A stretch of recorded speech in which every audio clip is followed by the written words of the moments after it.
Low budget action கேமராவில் நான் use பண்ணுறது SJ Cam SJ400. இது வந்து பார்த்தீங்கன்னா கம்ப்ளீட்டாக ப்ரொடெக்டிவ் கேஸோடு வந்துடும். ஸோ அண்டர் வாட்டர் ஷாட்ஸ்லாம் நம்ம எடுக்கலாம். இதில் வீடியோ, அதுக்கப்புறம் ஃபோட்டோ, அப்புறம் ஸ்லோ மோஷன் இதெல்லாம் வந்து நீங்கள் எடுக்கலாம். லாங் வீடியோ ஷாட்ஸுக்கு நல்லாயிருக்கு. க்ளோஸ்அப் ஷாட்ஸுக்கு நான் இந்த கேமரா யூஸ் பண்ண சொல்ல மாட்டேன். இதிலே வந்து பார்த்தீங்கன்னா வைஃபை இருக்குது.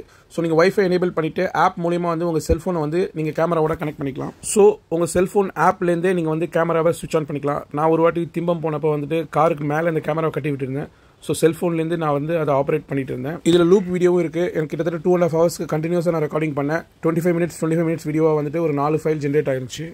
இந்த ஆப்லேயே கேலரி மூலிமா நீங்கள் உங்கள் கேமராவில் இருக்க மெமரி கார்டை வந்து நீங்கள் ஆக்சஸ் பண்ணலாம். பட் அவ்வளோ ஃபாஸ்ட்டாக இருக்காது, ஸ்லோவாக தான் இருக்கும். அதுக்கு பெஸ்ட் வந்து மெமரி கார்டை வெளியில் எடுத்துகிட்டு நம்ம செல்ஃபோனுக்கு ட்ரான்ஸ்ஃபர் பண்ணுறது தான் ஈஸி. இதில் வந்து வீடியோ ரெசல்யூஷன் பார்த்தீங்கன்னா 4K 30 FPS வரைக்கும் சப்போர்ட் பண்ணுறாங்க. பட் டிப்பிக்கலி வந்து 1080 30 FPS தான் நான் யூஸ் பண்ணுறது.